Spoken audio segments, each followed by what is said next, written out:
জলাবদ্ধতার আরো খবর জানাতে রাজধানীর বিভিন্ন এলাকা থেকে যুক্ত হচ্ছেন সহকর্মীরা। পান্থপথে আছেন সহকর্মী সাব্বির আহমেদ, নিউ মার্কেট এলাকায় আছেন জিসান আহমেদ, আর শান্তিনগর এলাকায় আছেন সহকর্মী নাজমুল হাসান। শুরুতেই যাচ্ছি পান্থপথে সাব্বিরের কাছে। সাব্বির, পান্থপথ এলাকার পরিস্থিতি কি দেখছেন? জলজট নিয়ে সাধারণ মানুষের ভোগান্তি সম্পর্কে আমাদেরকে জানাবেন।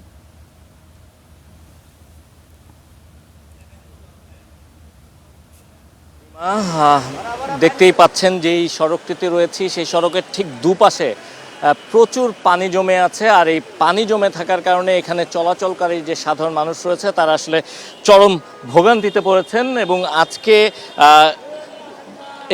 এইচএসসি পরীক্ষা ছিল এবং এই এইচএসসি পরীক্ষা থাকার কারণে এখানে যে সকল শিক্ষার্থীরা এই আশপাশের যেই শিক্ষা প্রতিষ্ঠানগুলোতে পরীক্ষা দিতে গিয়েছে তারাও কিন্তু আসলে ভোগান্তির শিকার হয়েছেন। এবং আজ গেল কয়েকদিনের এই টানা বৃষ্টির কারণে রাজধানীর বেশ কিছু জায়গায় এ ধরনের জলাবদ্ধতা তৈরি হয়েছে। আর এই জলাবদ্ধতার কারণে সাধারণ যে মানুষ তারা যে বিভিন্ন জায়গায় গন্তব্যে বিভিন্ন জায়গায় যাচ্ছেন তারা নানা ধরনের ভোগান্তির শিকার হচ্ছেন। এবং আমরা দেখতে পাচ্ছি যে ব্যাটারি চালিত যেই যানগুলো রয়েছে সেগুলো অনেক জায়গায় থেমে থেমে বন্ধ হয়ে যাচ্ছে। এবং এই যে জায়গাটি রয়েছে এখানে হাঁটু পানি রয়েছে। আমরা দেখতে পাচ্ছি যে সিটি কর্পোরেশনের যারা লোকজন রয়েছে তারা এই জলাবদ্ধতা যেন দ্রুততম সময়ের মধ্যে আসলে সরে যায় সেজন্য তারা কাজ করছেন। এবং সিটি কর্পোরেশনের লোকজনের সঙ্গে আমরা কথা বললাম, তারা যেটি বলছেন যে আসলে বিভিন্ন ধরনের বর্জ্য যেগুলো আসলে পচনশীল নয়, এ ধরনের বর্জ্য নানাভাবে আসলে ড্রেনেজগুলোর মধ্যে এসে পড়ছে। আর এ কারণে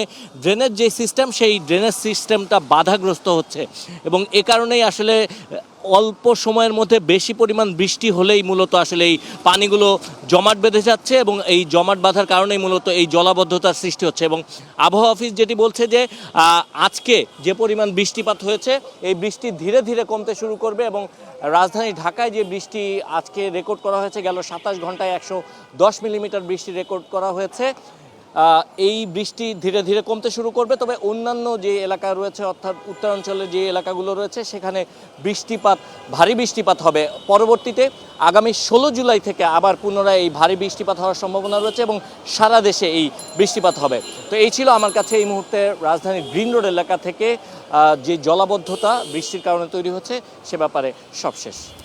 সাব্বির, আপনাকে ধন্যবাদ। এবার আমরা যাচ্ছি নিউ মার্কেটে জিসানের কাছে। জিসান, নিউ মার্কেট এলাকার তথ্য আমাদেরকে জানাবেন। যারা ব্যবসায়ী রয়েছে তারা নিশ্চয়ই ক্ষতির কথা আপনাকে জানিয়েছে, তাদের সম্পর্কে জানতে চাই। এবং যেহেতু ওখানে অনেকগুলো পরীক্ষা কেন্দ্র রয়েছে, এইচএসসি পরীক্ষার্থীদের দুর্ভোগের বিষয়েও জানতে চাই।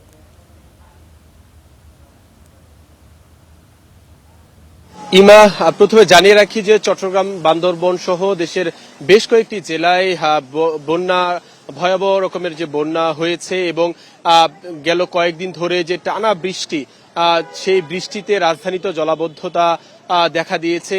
বিশেষ করে রাজধানীর নিউ মার্কেট এলাকায় গুরুত্বপূর্ণ একটি এলাকায় এই এলাকাতেও বেশ কয়েকদিন ধরে জলাবদ্ধতা তৈরি হয়েছে। আজ সকালে মুষলধারে বৃষ্টি, তারপর থেকে গুড়ি বৃষ্টি। এখন যদিও বৃষ্টি নেই, তবে আমার পেছনে আপনি দেখতেই পাচ্ছেন যে কি পরিমাণ পানি জমে আছে রাস্তার মধ্যে। আমরা এখানে দেখেছি, আপনি যেমনটি জানতে চেয়েছিলেন যে এইচএসসি পরীক্ষার্থী যারা রয়েছেন তাদেরকে এখানে রাখার জন্য কিন্তু এখানে বিশেষ ব্যান রাখা হয়েছে। ফ্রিতে এই ব্যানে করে এই জায়গাটি কিন্তু পারাপার করে দেওয়া হচ্ছে। এখানে গ্রিন ফিউচার ফাউন্ডেশন নামে একটি ফ্রি সার্ভিস তারা দিচ্ছে। এই ব্যানে করে তারা নিয়ে আসার যে কাজ সেটি তারা করছে। এবং আমরা এখানে ব্যবসায়ীদের সঙ্গে কথা বলেছি, সাধারণ মানুষের সঙ্গে কথা বলেছি। তাদের যে প্রতিক্রিয়া, তারা জানিয়েছেন রাজধানীর এই যে জলাবদ্ধতা তারা দীর্ঘদিন ধরে দেখে আসছেন, এটির কোনো ধরনের আসলে সুরাহা হচ্ছে না।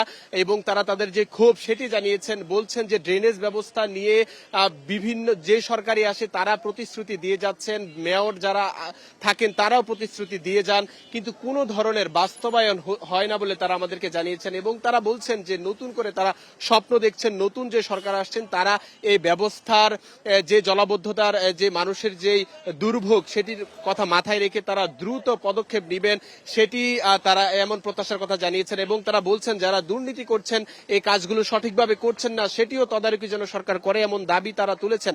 ব্যবসায়ীদের সঙ্গে কথা বলেছি, তারা জানিয়েছেন গেল কয়েকদিনের বৃষ্টিতে তাদের আসলে ব্যবসা, তাদের এমনিতে সবকিছু ক্ষতির মুখে রয়েছে। তাদের তাদের যে ব্যবসায়িক যে কার্যক্রম সেটি স্থবির হয়ে গিয়েছে এবং সাধারণ মানুষের তারা যে এসে মার্কেটে আসবে বা শপিং করবে সে অবস্থা আসলে নেই। রাস্তাঘাটে গাড়ি পাওয়াটা দুষ্কর হয়ে যাচ্ছে এবং মুষলধারে যে বৃষ্টি সে বৃষ্টির কারণে মানুষজন বাহির হচ্ছেন না এবং নিউ মার্কেটে বিশেষ করে নিচে যে দোকানগুলো আছে সেগুলোতে পানি ঢুকে যাওয়ার কারণে তাদের ব্যবসায়িক যে কার্যক্রম সেটি পুরোপুরি স্থবির হয়ে গিয়েছে। তো এই ছিল আমার কাছে নিউ মার্কেট থেকে সবশেষ খবর। ইমা। জিসান, আপনাকে ধন্যবাদ। আমরা দেখতে পাচ্ছি ইতিমধ্যে আমাদের সঙ্গে আরেক সহকর্মী যুক্ত হয়েছেন, আরিফিন ইমন। তার কাছ থেকে আমরা গুলশান বাড্ডা এলাকার খবর জানবো, তবে তার আগে আমরা একটু শান্তিনগরের খবর জানতে চাই সহকর্মী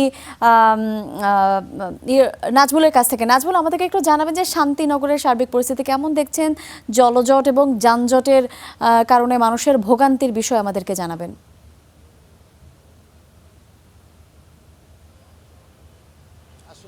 শুরুতেই যদি বলতে হয় তাহলে এই শহরে আসলে নগরবাসীর ভোগান্তির কোনো শেষ নেই।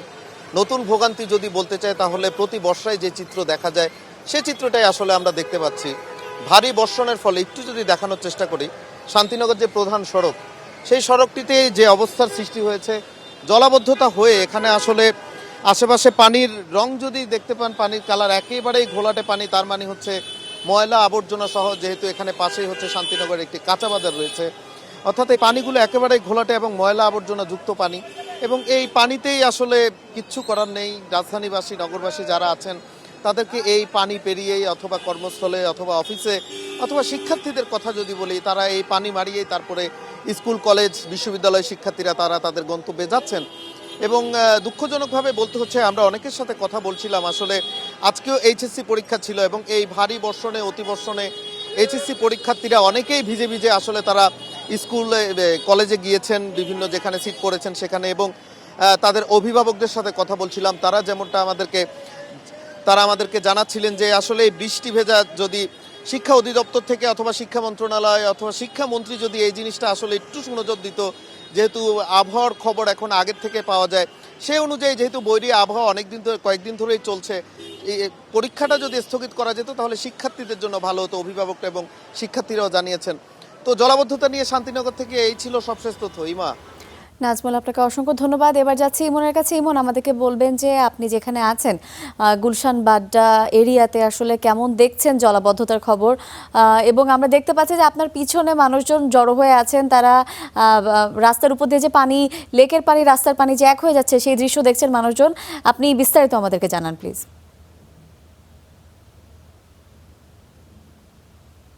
গুলশান একের গুলশান থেকে যে যে সংযোগ সড়কটি রয়েছে, বাড্ডা সংযোগ সড়ক, সেই সংযোগ সড়কে গতকালকেই এই উপর দিয়ে পানি প্রবাহিত হচ্ছে এবং নিচে যে কালভার্টটি ছিল সেই কালভার্ট, যেটা দিয়ে আসলে পানি মূলত এক পাশ থেকে আরেক পাশে প্রবাহিত হয়, এতটাই পানির প্রেশার যেটি হচ্ছে এই কালভার্ট পর্যাপ্ত ছিল না, যেটি পানি ওভারফ্লো হয়ে উপর দিয়ে প্রবাহিত হয়ে ঠিক ওই পাশ থেকে এই পাশে, অর্থাৎ গুলশান যে সংযোগ সড়কটি রয়েছে এর উপর দিয়ে প্রবাহিত হয়ে যাচ্ছে।